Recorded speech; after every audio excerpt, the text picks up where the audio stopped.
Welcome to All-Time Epic Stories.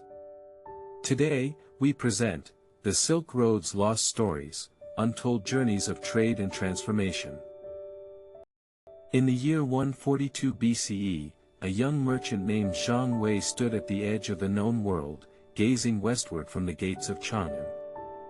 The morning sun painted the ancient capital in hues of amber and gold, while before him stretched thousands of miles of mystery and promise.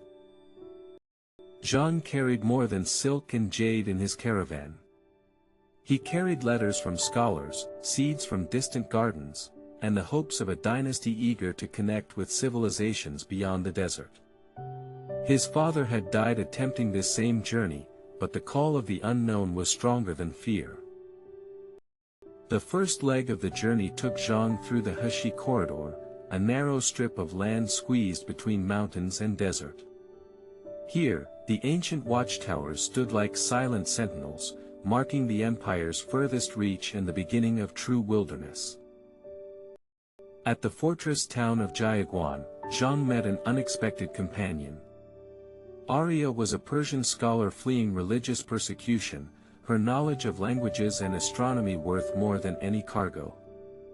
She spoke of stars that guided sailors and cities where water flowed upward through clever engineering.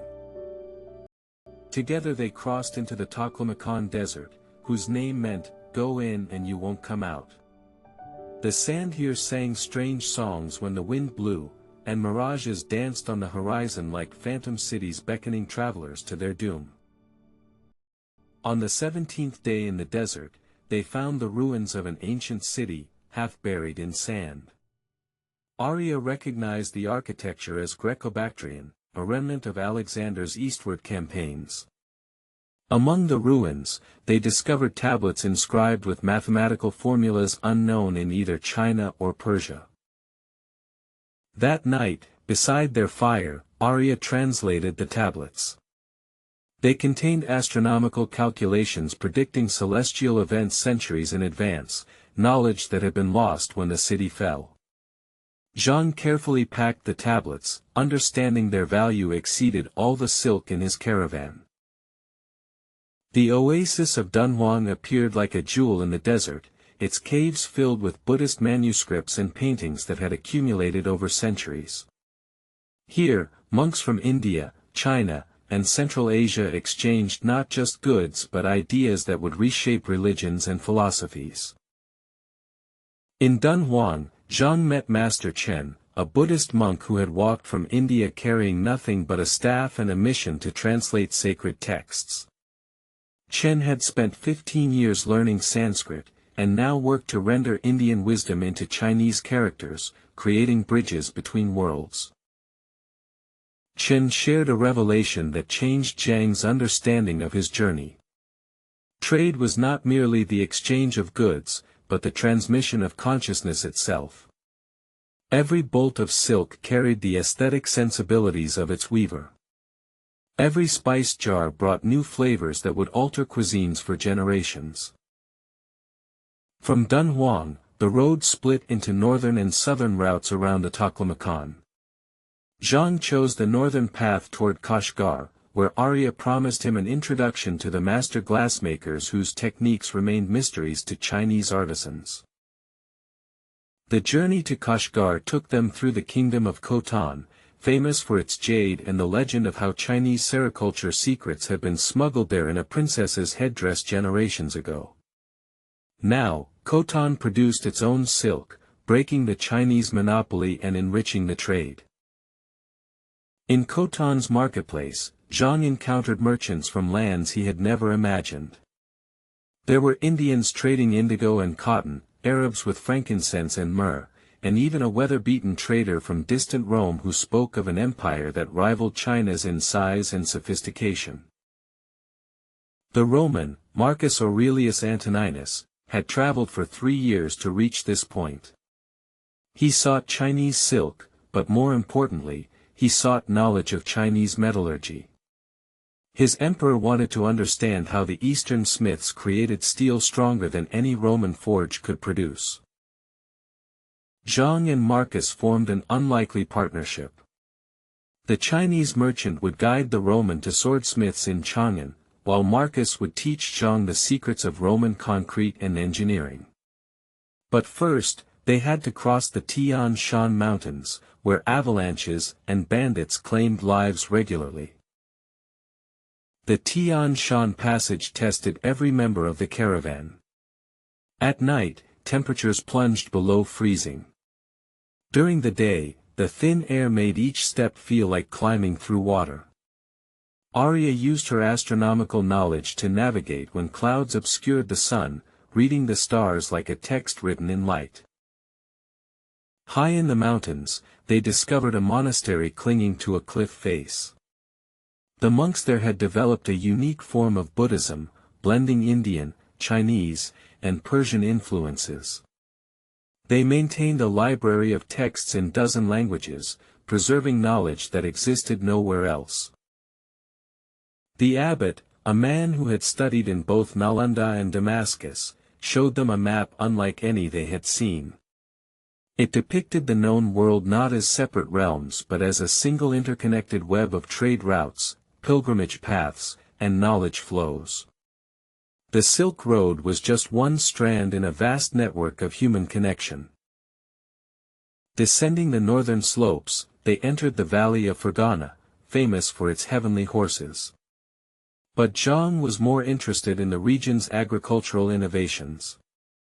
Here, farmers had developed irrigation systems that turned desert into paradise, techniques that could transform vast stretches of western China. In Fergana's capital, Zhang met an agricultural engineer named Farid who had spent his life perfecting water management. Farid's underground channels, called Kanat, could transport water dozens of miles without loss to evaporation.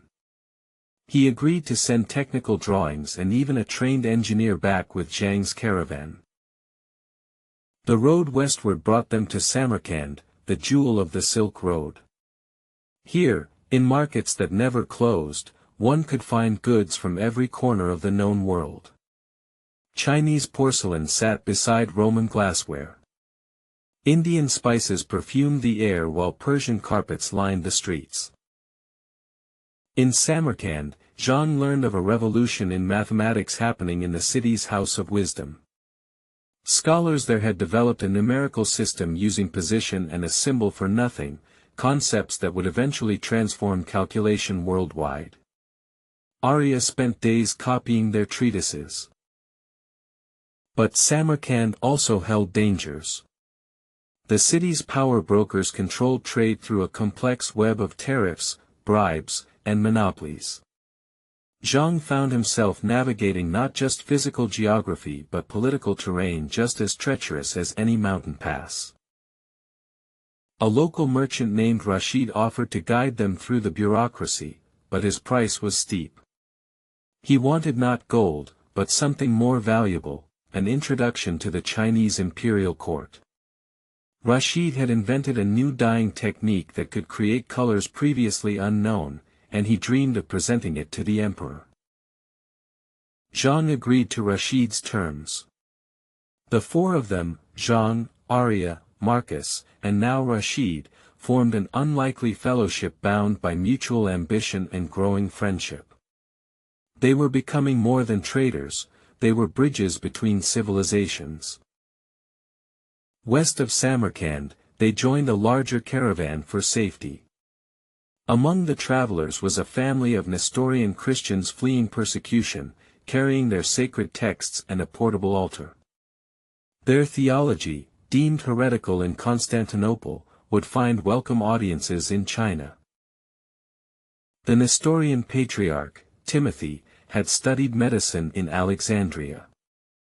Each night, he treated the sick and injured in the caravan, using techniques that combined Greek humoral theory, Persian herbal knowledge, and his own innovations. His traveling clinic became a nexus of medical knowledge exchange. Through the passes of Sogdia, they encountered merchants specializing in the rarest commodity of all, paper. The secret of its manufacture had recently spread from China, and now Samarkand produced its own, lighter and cheaper than parchment, destined to revolutionize record-keeping across the world. Zhang purchased not just paper but the services of a master papermaker willing to resettle in Chang'an. This man, Hamza, represented a pattern repeated countless times along the Silk Road, skilled artisans moving not for conquest but for opportunity, carrying techniques that would take root in new soil. The caravan reached Merv, one of the largest cities in the world, where the Murghab River created an oasis of learning and commerce.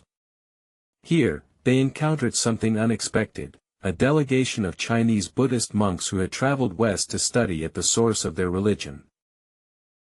The leader of the Buddhist delegation, Master Xuanzang, had spent 16 years traveling to India and back, gathering scriptures. His journey had taken him through kingdoms and cultures that most Chinese knew only from legends. His accounts would inspire generations of travelers and scholars. Xuanzang shared a profound insight with Zhang. The true treasure of the Silk Road was not material goods but the transformation of consciousness itself. Each encounter with difference expanded the mind's capacity. Each new idea challenged assumptions and opened possibilities previously unimagined. From Merv, the routes diverged again. Some traders headed south to Persia and eventually the Persian Gulf. Others continued west toward the Caspian Sea and eventually Byzantium. Zhang's group chose the southern route, eager to witness the splendor of Ctesiphon, capital of the Sasanian Empire. The approach to Ctesiphon revealed the massive Tak Kasra Arch, the largest brick vault in the world. Its engineering represented centuries of Persian architectural innovation. Marcus studied it for days, making sketches and calculations, trying to understand how such a structure could stand. In Ctesiphon's markets, Zhang finally encountered the western terminus of the Silk Road's Chinese goods. Here, silk that had left Chang'an months ago sold for prices that would make a merchant's fortune. But he also saw how the fabric had changed, dyed in Persian colors and cut in Persian styles. The Persian court received foreign merchants with elaborate protocol. Zhang presented gifts from the Chinese emperor and received in return samples of Persian innovations, steel with patterns like water, carpets woven so fine they felt like silk, and treatises on astronomy that challenged Chinese cosmology. But the most valuable exchange happened not in the palace but in a workshop on the city's edge. There, a master swordsmith named Jalal demonstrated pattern welding techniques that created blades of legendary strength. He agreed to share his knowledge in exchange for Chinese crossbow technology. Arya found kinship with Persian astronomers who had charted the heavens with remarkable precision. They showed her instruments of brass and bronze that could predict planetary movements years in advance. In their observatory, past and future met in calculations that transcended cultural boundaries. The months in Ctesiphon passed in a whirlwind of learning and exchange. Zhang's caravan, once modest, now required dozens of camels to carry the accumulated knowledge, techniques, and partnerships. But a message from Chang'an brought urgent news: the emperor wanted him to continue west, all the way to Rome. The journey to Roman territory would be the most dangerous yet. They would need to cross lands controlled by kingdoms whose allegiances shifted like desert sands. But Marcus assured them his connections in Antioch could smooth the way, and the potential rewards were immeasurable. They traveled northwest to the Armenian highlands, where ancient kingdoms had preserved traditions predating both Rome and Persia. Here, they found Christian communities that had existed since the time of the apostles, their churches covered in frescoes that blended Eastern and Western artistic traditions. An Armenian merchant named Vartan joined their caravan. His family had traded between Rome and Persia for generations, navigating the political tensions through careful neutrality and invaluable service to both empires. He knew every backdoor, every friendly village, every safe route through contested territory. Through Vartan's connections, they passed safely through lands where Roman and Persian armies had clashed for centuries. In villages scarred by war, they saw how ordinary people survived by serving whoever currently held power, all while maintaining their own traditions in secret. At Antioch, one of the great cities of the Roman East, Zhang experienced urban life on a scale that rivaled Chang'an. Aqueducts brought water from distant mountains. Public baths served thousands daily.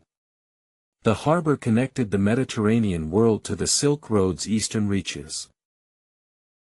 In Antioch's marketplace, Zhang met traders who had never seen a Chinese person before. They touched his silk robes in wonder, asked about the distant emperor, and shared their own stories of Mediterranean trade networks connecting Rome to Egypt, Greece, and distant Britannia. Marcus arranged an audience with the provincial governor, who proved intensely interested in Chinese technology. He asked detailed questions about silk production, bronze casting, and administrative systems. Zhang realized he was being debriefed as much as welcomed. But the most significant meeting came from an unexpected source. A Greek physician named Galen had heard of Chinese medicine and begged for an introduction. When Timothy demonstrated acupuncture, Galen watched with the intensity of a man witnessing revelation. Galen and Timothy spent weeks comparing their medical knowledge. Greek emphasis on anatomical understanding met Chinese focus on energy flows. Neither system was complete, but together they suggested possibilities neither had imagined alone. They began collaborating on a comprehensive medical text. Word of the Chinese caravan reached Rome itself, and an imperial summons arrived. Emperor Marcus Aurelius, philosopher and warrior, wanted to meet these travelers who had crossed the world. Zhang would be the first official Chinese envoy to reach the heart of the Western Empire. The journey to Rome took them through the heart of the empire. They witnessed Roman roads that stretched arrow-straight across landscapes, engineering marvels that moved armies and trade with equal efficiency. Zhang took careful notes on their construction for Chinese road builders. Rome itself defied description. The population exceeded 1 million, sustained by grain ships from Egypt and an infrastructure of stunning complexity. The Colosseum, the Forum, the Pantheon, each represented achievements Zhang had thought unique to Chinese civilization. The imperial audience took place in the palace on the Palatine Hill. Marcus Aurelius received Zhang not as a curiosity but as an equal, a representative of another great civilization. The emperor asked not about trade but about Chinese philosophy, particularly their approach to governance and justice. Zhang presented gifts carefully chosen to impress, silk paintings depicting Chinese philosophy, jade carved with such skill it seemed translucent, and a set of books containing the wisdom of Confucius. Marcus Aurelius spent hours examining each item, his philosophical mind recognizing kindred spirits across the distance. In return, Marcus Aurelius gave Zhang a copy of his own Meditations, recently written. Though Zhang could not read Latin, the emperor explained his philosophy of Stoic acceptance and duty. Arya later translated it, and Zhang was struck by how similar it was to certain Buddhist and Taoist concepts. During their month in Rome, Zhang's party explored every aspect of the city. They visited libraries where scholars debated in Greek and Latin. They watched gladiatorial games, disturbing yet revealing of Roman values. They studied aqueducts, sewers, and the engineering that made urban life possible. Marcus the Roman merchant introduced them to glassmakers whose art had reached heights unknown in China. They could create vessels so thin light passed through them, colored glass that captured rainbows, and even glass windows. Several master glassmakers agreed to make the eastward journey. Rashid found Rome's demand for his dyes exceeded his wildest dreams. Roman patricians competed to purchase fabrics in his impossible colors. He established a permanent workshop in Rome, becoming rich beyond measure, but he never forgot his promise to Chang'an. Arya connected with Roman astronomers and mathematicians. She shared the position-based numerical system she had learned in Samarkand, demonstrating its advantages over Roman numerals. The scholars immediately recognized its revolutionary potential for calculation and record-keeping. Timothy established connections with Christian communities in Rome. Though they worshipped the same deity, their practices had evolved differently in isolation. He arranged for exchanges of texts and traditions, creating ties that would persist for centuries despite vast distances. As spring approached, Zhang knew they must begin the long journey home. The caravan had grown enormously, now including Roman engineers, Greek physicians, Persian artisans, and dozens of others eager to see the legendary East. They had become a moving university of cultural exchange. The return journey followed a different route, heading northeast through Asia Minor. This allowed them to visit Constantinople, the eastern capital where Greek and Roman cultures blended. The great church of Hagia Sophia, still under construction, demonstrated architectural ambitions that rivaled anything in Rome or Chang'an. In Constantinople, they encountered traders who operated exclusively by sea, their ships connecting the Mediterranean to the Black Sea and beyond. These merchants spoke of sea routes to India that bypassed the Silk Road entirely, hinting at how trade patterns might shift in the future. A Byzantine merchant named Theodora joined them, seeking to establish direct trade with China rather than relying on Persian intermediaries. She carried not just goods but Byzantine diplomatic proposals, hoping to forge an alliance that would bypass their mutual rival. The route through the Caucasus Mountains proved treacherous. Passes closed by late snows forced detours through lands where ancient kingdoms maintained independence through geography and fierce resistance. Here, they found peoples who had traded with both Rome and Persia for centuries while remaining neither. In a Georgian valley, they stayed with a community of winemakers whose techniques dated back millennia. These vintners fermented their wines in massive clay vessels buried underground, a method unknown in either Rome or China. Several agreed to share their knowledge with Chinese grape growers. The Caspian Sea's shores revealed yet another trading network. Ships from the Volga River system brought furs and amber from northern forests. These goods would eventually reach China via the steppe routes, creating a trade axis perpendicular to the main Silk Road. Crossing the steppe north of Persia, they entered the realm of nomadic peoples whose mobile lifestyle allowed them to control vast territories. These horse peoples viewed trade as essential to their economy, protecting caravans in exchange for payment and access to goods they couldn't produce themselves. A Scythian horse master named Batar taught Zhang the secrets of breeding horses for endurance rather than speed. These techniques, combined with knowledge from Fergana, would revolutionize Chinese cavalry. In exchange, Zhang provided Batar with Chinese steel, far superior to anything available on the steppe. The steppe route brought them to Khwarezm, an oasis civilization that survived by sophisticated water management in one of Earth's driest regions. Their engineers had created an artificial river system, diverting water from distant mountains through channels that required constant maintenance. In Khwarezm, Arya met astronomers who had calculated the Earth's circumference with remarkable accuracy. They showed her instruments that measured the angles of stars with precision that exceeded anything she had seen. She spent weeks learning their techniques and copying their calculations. The return to Samarkand felt like coming home, though they had been gone less than 2 years.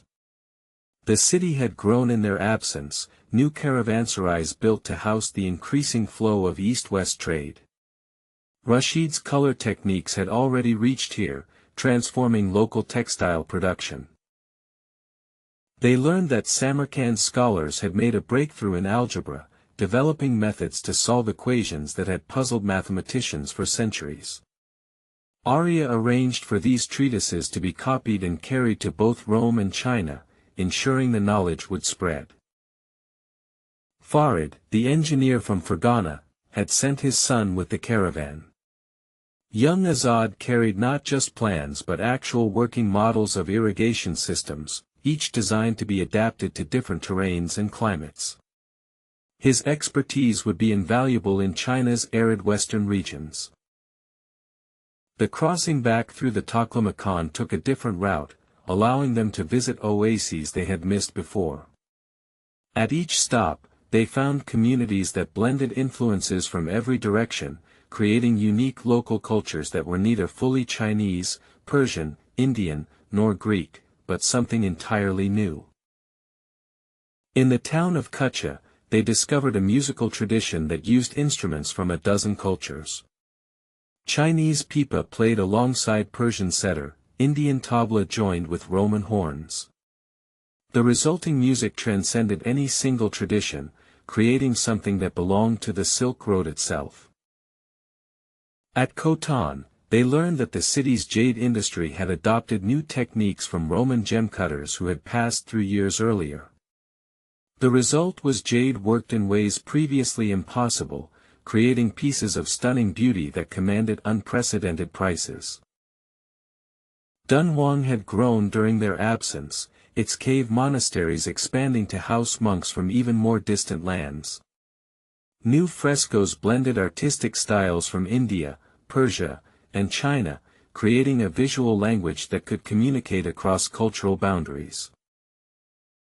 Master Chen, the translator monk, had completed several major texts during their absence.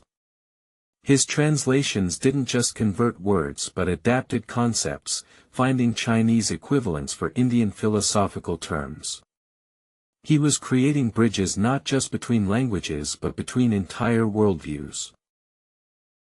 As they approached the borders of China proper, Zhang reflected on how much had changed. He had left as a merchant seeking profit, but he returned as something else, a cultural ambassador, a living bridge between civilizations, carrying not just goods but the seeds of transformation. The first Chinese garrison they encountered barely recognized them. The caravan included Romans in togas, Greeks in chitons, Persians in flowing robes, and dozens of others. The guards wondered if they had somehow crossed into a different world rather than returning home. Word of their approach reached Chang'an weeks before they arrived. The emperor ordered preparations for a reception unlike any before. Zhang was bringing not just exotic goods but representatives of distant civilizations, each carrying knowledge that could transform the empire. The entry into Chang'an created a spectacle. Hundreds of thousands lined the streets to witness the procession. Roman engineers, Greek physicians, Persian craftsmen, all paraded before crowds who had never seen such foreigners. It was a demonstration that the world was far larger and more diverse than most had imagined. The emperor received them in the great hall of audience. Zhang presented not just goods but people, ideas, and possibilities. He described cities as grand as Chang'an, technologies as sophisticated as China's, philosophies as profound as Confucianism. The world, he reported, was not centered on any single civilization. The Roman engineers were sent to work with Chinese builders, sharing knowledge of concrete and arch construction. The exchange went both ways, as the Romans learned Chinese techniques for earthquake-resistant buildings and sophisticated wooden architecture. Galen's colleague, the Greek physician Asclepius, established a medical school that combined Chinese, Greek, Persian, and Indian approaches. Students learned acupuncture alongside Greek surgery, herbal medicine alongside humoral theory, creating a comprehensive medical system greater than any single tradition. The glassmakers from Rome found eager apprentices in China. Within years, Chinese artisans had mastered Roman techniques and begun innovating, creating fusion styles that incorporated Chinese aesthetics with Roman technical methods. Azad's irrigation techniques were implemented in the northwest, turning marginal lands into productive farms. The increased agricultural output allowed populations to grow in regions previously unable to support large settlements, expanding China's effective territory. Theodora established the first permanent Byzantine embassy in Chang'an, creating a diplomatic channel that would persist for generations. Her presence demonstrated that trade and diplomacy were inseparable, each strengthening the other. Marcus Aurelius the Roman settled in Chang'an, marrying a Chinese woman and establishing a family that would maintain trade connections for generations. His children would grow up bilingual and bicultural, living bridges between East and West. Arya became the imperial astronomer, combining her Persian training with Chinese star charts and Greek mathematics. Her observatory became a center of astronomical research that drew scholars from across Asia, creating a scientific community that transcended borders. Timothy's medical texts were translated into Chinese and spread throughout the empire. His fusion of healing traditions saved countless lives and influenced Chinese medicine for centuries, showing how synthesis could exceed any single tradition.